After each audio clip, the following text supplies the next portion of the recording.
Today I'm showing my KTM. This is a 2006 200 XCW. So this is the wide ratio, 200cc. It's got 6 speeds and it rips. For a 200cc, it feels like a 250. And you know, the KTMs are always the most powerful in their class.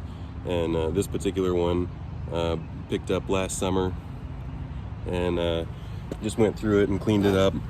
It had some dings in the pipe, and I took the pipe off and fixed up the mount and the brackets, and then believe it or not, it was dented up really bad, and pulled out these dents with a torch. Looks like it's got a updated shifter on here. The chain's in really good shape. You want to look at the sprocket there. The teeth are not hooked. That's always something that you want to look at. Something that I always do is I put a see-through fuel filter on there, and that way, you know, whenever you turn it off and turn it on, you can see the fuel flowing through there. I actually stood this bike up straight up pretty much on this log so that you could see how high it is. I'm 6 foot, and this comes up to my waist. It's a very tall bike, so it's just standing straight up here, you can see. So I'm gonna go ahead and straddle it, and we're gonna see what it looks like, you know, just me holding onto the camera. So kicked that log out a little bit here. It was just barely sitting there, and with me straddling the bike, this KTM 200, you know, I can flat foot it, but that's me leaning the bike over just a little bit, so it really fits me just about perfect. It's definitely a full-size bike. Like I said, I'm 6'1", and it's all the way me standing up fully. So I'm gonna put the log back over on this side here, that you can see this side. So we're gonna just put this underneath the subframe here so that we can stand the bike up and show you.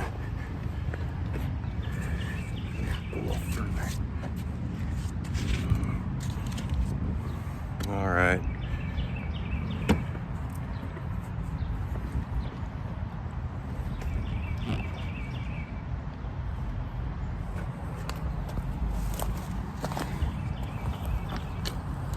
Now we're going to look at the back side of the bike. Something you always want to look at is you want to look at the pipe.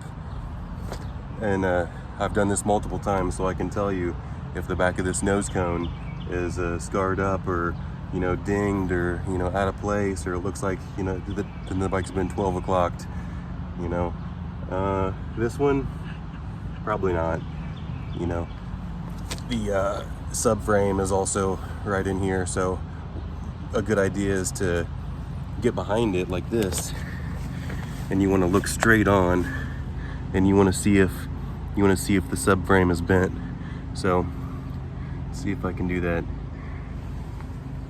What you're looking at is these two pieces right here, and you're kind of looking at the center of the tire, and you don't necessarily look at the tail piece, because these things can get bent really easily.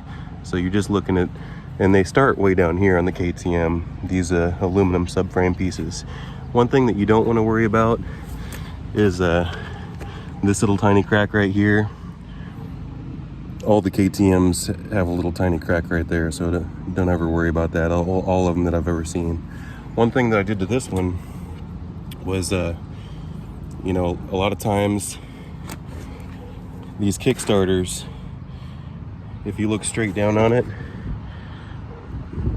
it should be, if you're kicking down on it, it should be right here, but these are aluminum, and these will bend over time.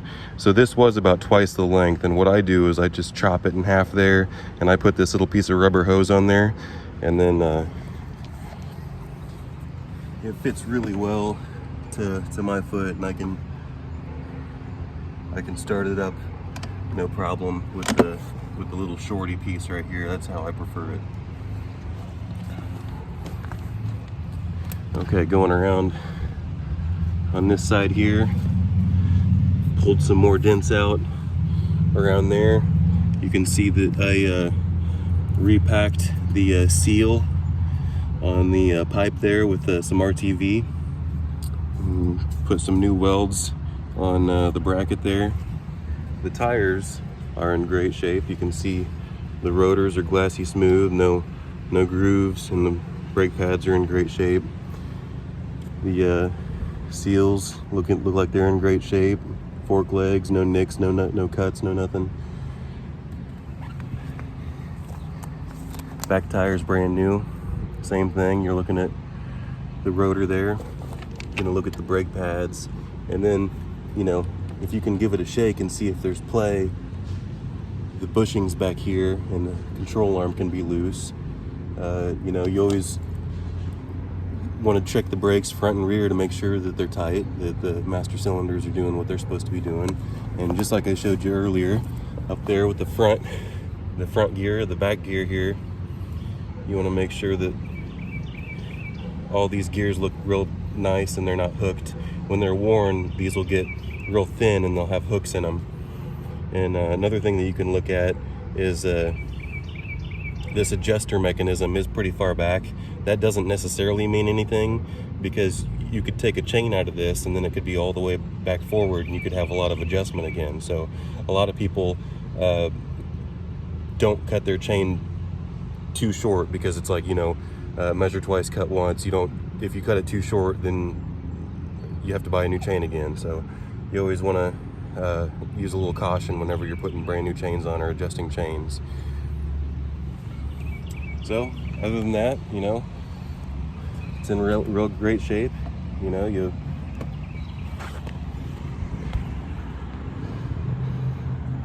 we can do a startup and test drive video next.